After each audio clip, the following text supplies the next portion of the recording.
여러분, 혹시 누군가에게 마음을 다해 잘해주고도 오히려 상처만 받고 돌아선 밤이 있지 않으신가요? 내가 가진 것을 쪼개어주고 힘든 순간에 손을 내밀어 주었음에도 그 호의를 당연한 권리인 양 받아들이는 사람들을 보며 가슴 한구석이 서늘해지는 경험을 해보신 적이 있으실 겁니다.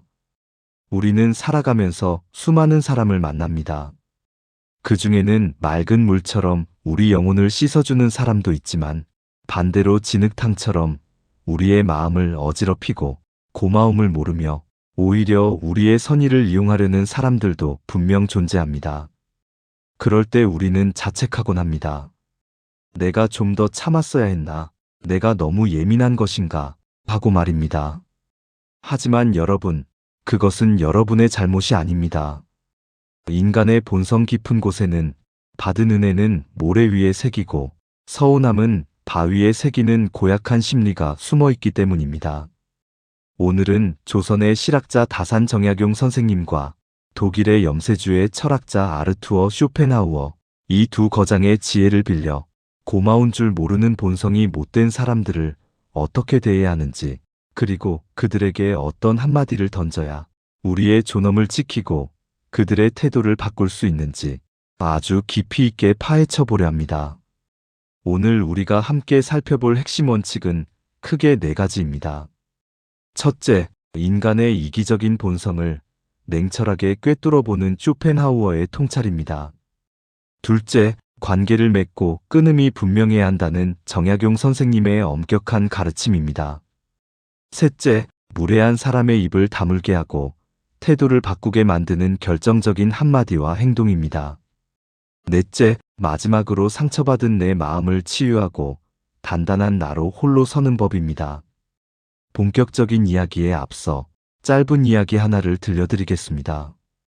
옛날 어느 마을에 마음씨 착한 농부가 살았습니다.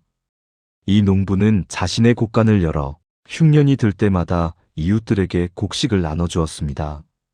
처음에 사람들은 눈물을 흘리며 고마워했습니다. 자네 덕분에 우리 가족이 살았네. 하며 농부의 손을 잡고 머리를 조아렸습니다. 하지만 해가 거듭되고 농부의 도움이 계속되자 사람들의 태도는 미묘하게 변하기 시작했습니다. 어느 해 농부 역시 사정이 어려워져 곡식을 평소의 절반밖에 나누어 주지 못하게 되었습니다. 그러자 마을 사람들은 걱정이나 위로는커녕 이렇게 수군거렸다고 합니다. 저 사람은 곡간에 곡식이 가득하면서 이제 와서 인심을 잃었구나. 우리를 무시하는 게 틀림없어. 결국 농부는 자신의 모든 것을 내어주고도 인색한 구두쇠라는 비난을 들으며 쓸쓸히 마을을 떠나야 했습니다. 여러분, 이 이야기가 단순히 옛날 이야기로만 들리시나요? 아마도 아닐 것입니다. 직장 동료의 일을 대신 처리해주다가 어느새 그것이 내 업무가 되어버린 경험, 돈을 빌려간 친구가 갚을 때는 오히려 화를 내며 적반하장으로 나오는 상황, 가족이나 친척에게 헌신했음에도 돌아오는 것은 무관심과 비난뿐이었던 기억들이 여러분의 뇌리를 스치고 지나갈지도 모릅니다. 호의가 계속되면 권리인 줄 안다는 말은 슬프게도 인간관계의 잔혹한 진실을 담고 있습니다. 이제부터 우리는 이러한 인간의 이중성과 배은망덕함에 대해 철학적으로 그리고 현실적으로 어떻게 대응해야 할지 그 구체적인 해법을 하나씩 풀어나가 보겠습니다. 마음을 차분히 가라앉히시고 지혜의 목소리에 귀 기울여 보시길 바랍니다. 첫 번째 원칙은 기대하지 않는 통찰입니다. 이는 쇼펜하우어의 철학을 바탕으로 인간이라는 존재 자체를 다시 정의하는 과정입니다. 쇼펜하우어는 인간을 움직이는 것은 이성이나 도덕이 아니라 맹목적인 의지와 욕망이라고 보았습니다. 그는 이렇게 말했습니다. 인간은 자신의 욕망을 채우기 위해 살아가는 이기적인 동물이다. 남의 불행을 보고 안도감을 느끼고 남의 행복을 보고 질투를 느끼는 것이 교양이라는 가면 뒤에 숨겨진 인간의 진짜 얼굴이다. 우리가 상처받는 가장 큰 이유는 무엇일까요? 바로 기대 때문입니다. 내가 이만큼 해주었으니 상대방도 적어도 요만큼은 해주겠지 하는 기대. 내가 진심을 다했으니 상대방도 그 진심을 알아주겠지 하는 순진한 믿음이 우리를 고통의 나락으로 떨어뜨립니다. 현실적인 사례를 하나 들어보겠습니다. 직장 생활을 하다 보면 유독 일이 서툴거나 힘들어하는 후배가 눈에 띕니다. 마음이 약한 여러분은 자신의 시간을 쪼개어 그 후배를 도와줍니다. 보고서를 대신 수정해주고 실수를 감싸주며 심지어 밥까지 사주며 격려합니다. 처음에 후배는 선배님 정말 감사합니다. 평생 은혜 잊지 않겠습니다. 라고 말합니다. 그 눈빛은 진실해 보입니다. 하지만 시간이 흐르고 후배가 업무에 익숙해지고 어느 정도 자리를 잡게 되면 상황은 변합니다. 여러분이 바빠서 도움을 요청했을 때 후배는 제 일도 바빠서요. 라며 차갑게 거절합니다. 심지어 뒤에서는 선배는 너무 오지랖이 넓어. 라며 여러분을 험담하기까지 합니다. 이때 여러분은 배신감에 치를 떱니다. 어떻게 사람이 저럴 수 있지? 내가 너한테 어떻게 했는데? 분노가 치밀어 오르고 잠을 이루지 못합니다. 하지만 쇼펜하우어의 시각으로 보면 이것은 너무나 자연스러운 현상입니다. 쇼펜하우어는 말합니다. 사람은 필요할 때는 굽실거리지만 필요가 사라지면 고개를 빳빳이 든다. 그것이 생존 본능이다. 고마움이라는 감정은 사실 유통기한이 매우 짧은 감정입니다. 사람들은 은혜를 입은 그 순간에는 고마움을 느끼지만 그 위기가 해결되고 나면 그 은혜는 갚아야 할 부채로 변질됩니다. 누구도 빚진 상태를 좋아하지 않습니다. 그래서 무의식적으로 은혜를 베푼 사람을 멀리하거나 심지어 그 은혜 자체를 부정함으로써 자신의 부채감을 털어버리려 하는 것입니다. 이것이 바로 배은망덕의 심리학적 메커니즘입니다. 그렇다면 우리는 어떻게 해야 할까요? 쇼펜하우어는 인간관계를 추운 겨울날 서로의 온기를 찾아 모여든 고슴도치들에 비유했습니다. 너무 가까이 다가가면 서로의 가시에 찔리고 너무 멀어지면 추위에 떱니다. 그는 이렇게 조언합니다. 적당한 거리를 유지하라. 그리고 타인에게서 그 무엇도 기대하지 마라. 기대가 없으면 실망도 없다. 사람을 대할 때는 그가 나에게 고마워할 것이라는 전제를 지우고 그저 그 사람의 본성이 그러하다는 것을 관찰자 입장에서 바라보라. 여러분이 베푼 호의는 여러분의 인격이 훌륭해서 나온 것이지 상대방이 받을 자격이 있어서 준 것이 아닙니다. 그러니 준 것으로 끝내야 합니다. 되돌려 받을 것을 계산하는 순간 그것은 호의가 아니라 거래가 됩니다. 거래가 성사되지 않았을 때 분노하는 것은 상인의 마음이지 현자의 마음이 아닙니다. 쇼펜하우어는 또 이렇게 덧붙입니다. 어떤 사람의 나쁜 성격을 고치려 들지 마라. 그것은 바위를 굴려 산 위로 올리는 것만큼이나 어리석은 짓이다. 그저 저 사람은 저런 종류의 사람이구나 하고 광물 표본을 수집하듯 냉정하게 인식하라. 이 첫 번째 원칙을 가슴에 새기십시오. 타인의 감사에 목말라 하지 마십시오. 고마운 줄 모르는 사람은 그저 영혼이 빈곤한 불쌍한 존재일 뿐입니다. 그들의 반응에 여러분의 기분을 맡기지 마십시오. 여러분의 선행은 그 자체로 빛나는 것이며 그 보답은 타인의 입이 아니라 여러분의 내면에서 스스로 찾아야 합니다. 두 번째 원칙은 엄격한 기준과 단호한 거절입니다.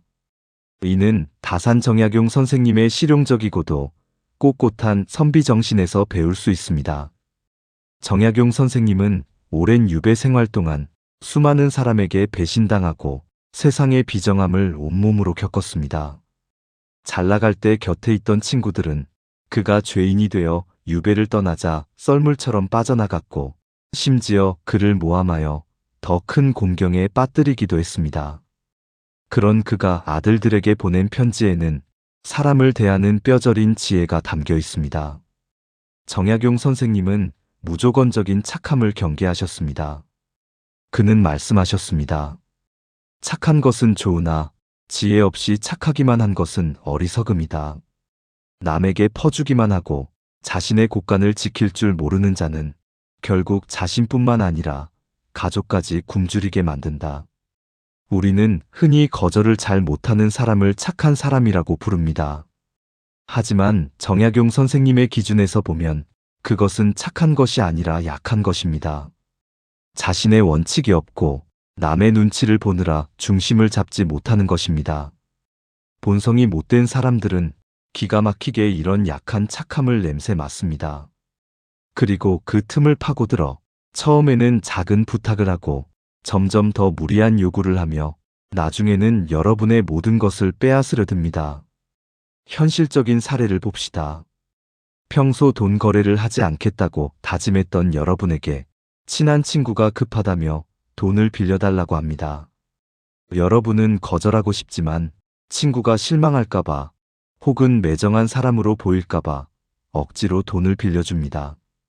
약속한 날짜가 되었지만 친구는 연락이 없습니다. 용기를 내어 전화를 걸어보지만 친구는 친구끼리 그깟 돈 가지고 왜 이렇게 쪼아대냐? 며 오히려 화를 냅니다. 결국 돈도 잃고 사람도 잃게 됩니다. 이 상황에서 정약용 선생님이라면 어떻게 하셨을까요? 그는 분수와 절도를 강조하셨습니다. 사람을 사귈 때는 그 사람의 됨됨이를 먼저 살펴야 한다. 신의가 없고 이익만 좇는 자와는 애초에 깊은 정을 주지 말아야 한다. 그리고 남을 도와줄 때도 나의 형편과 도리를 벗어나서는 안 된다. 못된 사람에게 이용당하지 않으려면 여러분만의 엄격한 기준이 있어야 합니다. 이 기준은 성벽과도 같습니다. 성벽이 튼튼해야 적이 침입하지 못하듯 여러분의 원칙이 확고해야 무례한 사람들이 함부로 넘보지 못합니다. 정약용 선생님은 특히 말의 중요성을 강조하셨습니다. 말을 아끼고 쉽게 허락하지 마라. 한 번 뱉은 말은 주워 담을 수 없으니 신중하고 또 신중하라. 만약 누군가 여러분에게 무리한 부탁을 하거나 선을 넘는 행동을 할 때 빙빙 돌려 말하거나 애매한 미소를 지으며 넘기지 마십시오. 그것은 상대에게 이 사람은 만만하니 더 괴롭혀도 된다는 신호를 주는 것과 같습니다. 정약용 선생님의 가르침대로 단호하고 명료하게 여러분의 의사를 표현해야 합니다. 예를 들어 직장에서 부당한 업무를 떠넘기려는 동료에게 제가 지금 바빠서 좀 힘들 것 같은데요. 라고 말끝을 흐리지 마십시오. 대신 눈을 똑바로 쳐다보고 차분하지만 힘있는 목소리로 이렇게 말하십시오. 죄송하지만 그 일은 제가 할 수 있는 범위를 벗어납니다. 제 업무에 집중해야 해서 도와드릴 수 없습니다. 이유를 구구절절 설명할 필요도 없습니다. 설명이 길어지면 변명이 되고 상대는 그 변명의 꼬투리를 잡아 여러분을 설득하려 들 것입니다. 단순하고 명확한 거절, 이것이 바로 여러분을 지키는 방패입니다. 정약용 선생님은 또한 자신을 귀하게 여기는 마음을 강조하셨습니다. 내가 나를 업신여기면 남도 나를 업신여긴다. 스스로를 귀하게 여기고 함부로 처신하지 않으면 감히 남이 나를 모욕할 수 없다. 고마운 줄 모르는 사람들에게 휘둘리는 것은 어쩌면 우리 스스로가 우리의 가치를 낮게 평가하고 있기 때문일지도 모릅니다. 남에게 인정받으려 애쓰지 마십시오. 이미 여러분은 그 자체로 온전하고 귀한 존재입니다. 이 사실을 뼈저리게 자각할 때 비로소 우리는 못된 사람들의 영향력에서 벗어날 수 있습니다. 세 번째 원칙은 판을 뒤집는 한마디입니다. 이는 앞서 배운 철학과 원칙을 실전에서 사용하는 무기와 같습니다. 다산과 쇼펜하우어의 지혜를 종합하여 상대의 태도를 일순간에 얼어붙게 만드는 결정적인 대응법을 알려드리겠습니다. 많은 분이 무례한 사람을 만났을 때 똑같이 화를 내거나 아니면 꾹 참고 속병을 앓습니다. 하지만 화를 내는 것은 상대의 수준으로 떨어지는 것이고 참는 것은 나를 죽이는 것입니다. 가장 고수들의 방법은 상대의 행동을 거울처럼 비춰주어 스스로 부끄러움을 느끼게 하거나 더 이상 공격할 의지를 꺾어버리는 것입니다. 그렇다면 그 한마디는 과연 무엇일까요? 상황에 따라 조금씩 다를 수 있지만 핵심을 관통하는 문장은 바로 이것입니다. 당신은 내 호의를 받을 자격을 방금 잃었습니다. 물론 이 말을 토시 하나 틀리지 않고 그대로 하라는 뜻은 아닙니다. 상황에 맞게 변형해야 합니다. 하지만 이 문장에 담긴 에너지와 태도가 중요합니다. 이 말 속에는 나는 너에게 잘해주었으나 너의 행동이 잘못되었기에 이제 그 관계를 끊겠다는 강력한 선언이 담겨 있습니다. 조금 더 부드럽지만 뼈가 있는 표현들을 알려드리겠습니다. 만약 누군가 여러분의 도움을 당연하게 여기며 불평을 늘어놓을 때 쇼펜하우어식의 차가운 눈빛으로 그를 응시하며 이렇게 말하십시오. 제가 베푼 배려가 당신에게는 권리가 되었군요. 여기까지만 하겠습니다. 그리고 뒤도 돌아보지 말고 그 자리를 뜨십시오. 더 이상의 대화는 불필요합니다. 침묵은 때로 100마디 말보다 더 무서운 징벌이 됩니다. 또는 정약용 선생님의 위엄을 담아 이렇게 말할 수도 있습니다. 내가 자네를 도운 것은 자네를 아끼는 마음에서였지 자네의 종이 되기 위함이 아니네. 무례함을 더 이상 참지 않겠네. 이때 중요한 것은 감정을 씻지 않는 것입니다. 화내거나 울먹거리지 마십시오. 마치 판사가 판결문을 읽듯이 건조하고 사무적으로 말해야 합니다. 감정을 드러내는 순간 상대방은 내가 이 사람 감정을 흔들었구나 라고 생각하며 쾌감을 느낄 수도 있습니다. 하지만 무표정한 얼굴로 단호하게 선을 그으면 상대방은 알 수 없는 공포감을 느끼게 됩니다. 이 사람 만만한 줄 알았는데 아니구나. 내가 건드려서는 안 될 사람을 건드렸구나. 하는 깨달음을 주는 것입니다. 실제 사례를 들어보겠습니다. 친척 모임에서 사사건건 여러분의 인생에 간섭하고 비아냥거리는 친척이 있다고 합시다. 너는 아직도 취직 못했니? 살은 좀 빼야겠다. 라며 긁어댑니다. 이때 얼굴을 붉히며 반박하거나 주눅들어 고개를 숙이지 마십시오. 대신 여유로운 미소를 띠고 잠시 침묵을 지킨 뒤 이렇게 말하십시오. 저에 대해 걱정해 주시는 마음은 알겠지만 그 말씀은 제게 상처가 되네요. 더 이상 그런 말씀은 듣고 싶지 않습니다. 그리고 화제를 돌리거나 자리를 피하십시오. 무례하다는 것을 직접적으로 지적하되 예의를 갖춤으로써 상대방을 속 좁고 무례한 사람으로 만들어버리는 것입니다.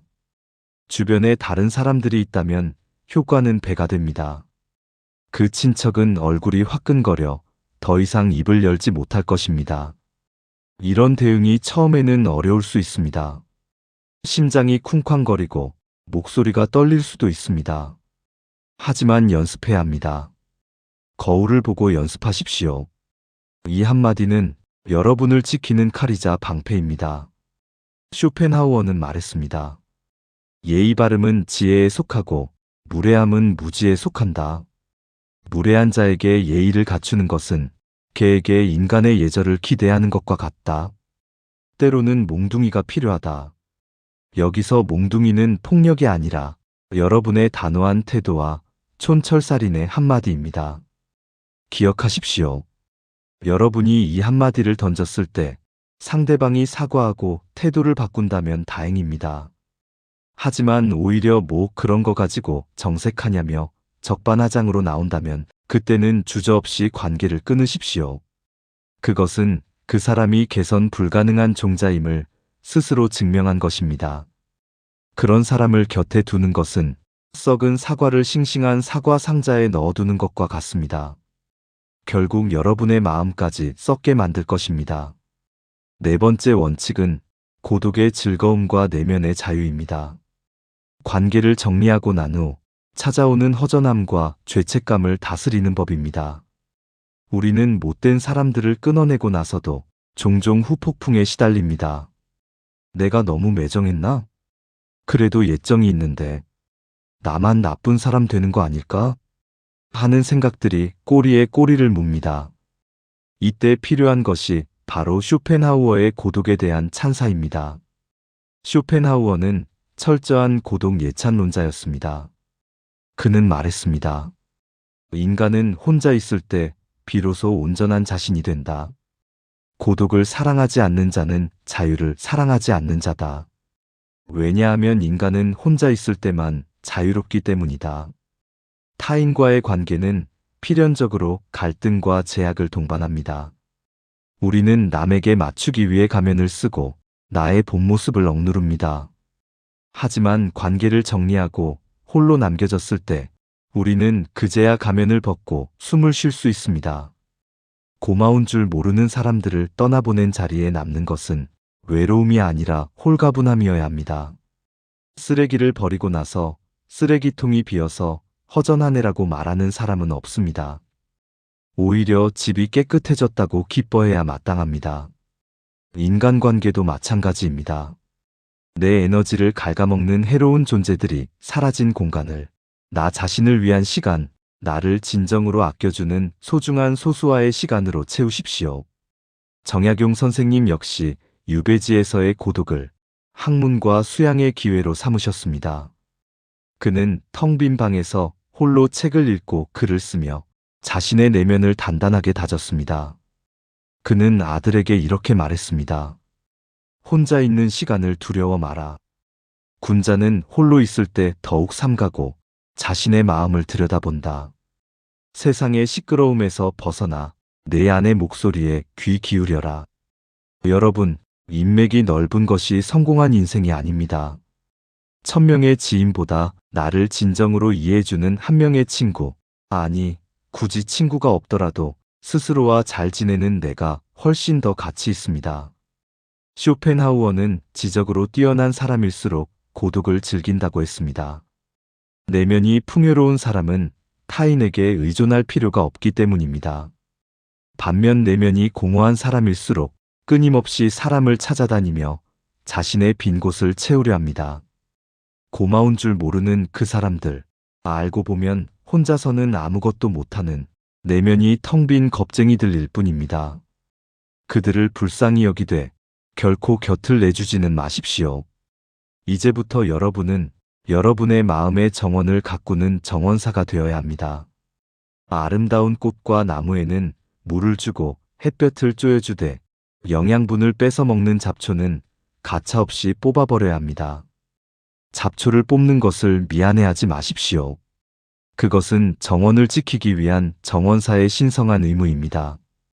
못된 사람을 정리하는 것은 여러분의 인생이라는 정원을 아름답게 가꾸기 위한 필수적인 과정입니다. 자, 이제 오늘 나눈 이야기들을 정리해 보겠습니다. 우리의 마음을 괴롭히는 배은망덕한 사람들에 맞서 우리는 4가지 지혜의 갑옷을 입었습니다. 첫째, 쇼펜하우어의 눈으로 인간의 이기적 본성을 직시하십시오. 사람은 원래 고마움을 모르는 존재라고 전제하고 기대를 내려놓으십시오. 기대가 없으면 상처도 없습니다. 둘째, 다산 정약용 선생님의 가르침대로 엄격한 기준을 세우십시오. 무조건적인 친절은 독입니다. 단호하게 거절하고 여러분의 존엄을 지키십시오. 셋째, 무례함이 선을 넘을 때는 결정적인 한마디를 던지십시오. 여기까지만 하겠습니다. 더 이상의 무례는 허용하지 않습니다. 침묵과 단호함으로 상대의 길을 꺾고 관계를 재정립하거나 과감히 끊어내십시오. 넷째, 고독을 두려워 말고 자유를 즐기십시오. 해로운 관계가 사라진 자리는 내면의 평화와 진정한 행복으로 채워질 것입니다. 홀로 서는 당당함이 여러분을 더욱 빛나게 할 것입니다. 사랑하는 여러분, 우리의 인생은 너무나 짧고 소중합니다. 고마운 줄 모르는 사람들에게 감정을 낭비하기에는 우리에게 주어진 시간이 너무 아깝습니다. 쇼펜하우어는 인생을 고통과 지루함 사이를 오가는 시계추라고 표현했지만 그 시계추의 움직임을 의미 있게 만드는 것은 바로 우리 자신입니다. 나를 괴롭히는 타인에게서 시선을 거두어 오롯이 나 자신에게 집중하십시오. 오늘 이 이야기를 듣고 계신 여러분 중 누군가는 지금도 인간관계의 고통 속에서 신음하고 계실지 모릅니다. 믿었던 사람에게 배신당한 아픔, 이용당했다는 수치심 때문에 밤잠을 설치고 계실지도 모릅니다. 하지만 부디 기억하십시오. 그 아픔은 여러분이 잘못 살았다는 증거가 아닙니다. 오히려 여러분이 그만큼 따뜻한 마음을 가졌다는 증거이며, 이제는 그 따뜻함을 여러분 자신을 위해 써야 할 때가 왔음을 알리는 신호입니다. 밤이 깊으면 새벽이 오듯 고통의 시간은 반드시 지나갑니다. 오늘 우리가 나눈 이 지혜들이 여러분의 어두운 밤을 밝히는 작은 등불이 되기를 바랍니다. 더 이상 남 때문에 울지 마십시오. 여러분은 충분히 사랑받을 자격이 있으며 누구보다 귀한 존재입니다. 여러분의 선의를 알아주는 진정한 인연들, 그리고 무엇보다 여러분 자신과 화해하고 사랑하는 삶을 살아가시길 간절히 소원합니다. 못된 사람에게 휘둘리지 않고 세상의 풍파 속에서도 묵묵히 자신의 길을 걸어가는 당신. 그런 당신의 뒷모습은 그 어떤 철학자의 말보다 아름답고 위대합니다. 오늘의 이야기가 여러분의 지친 마음에 작은 위로와 용기가 되었기를 바랍니다. 이 영상이 여러분의 삶을 단단하게 만드는데 도움이 되었다면 구독과 좋아요로 함께 해주십시오. 다음에도 여러분의 삶을 밝혀줄 깊이 있는 지혜로 찾아오겠습니다. 감사합니다. 평온한 하루 보내십시오. 깨달음의 광장이었습니다.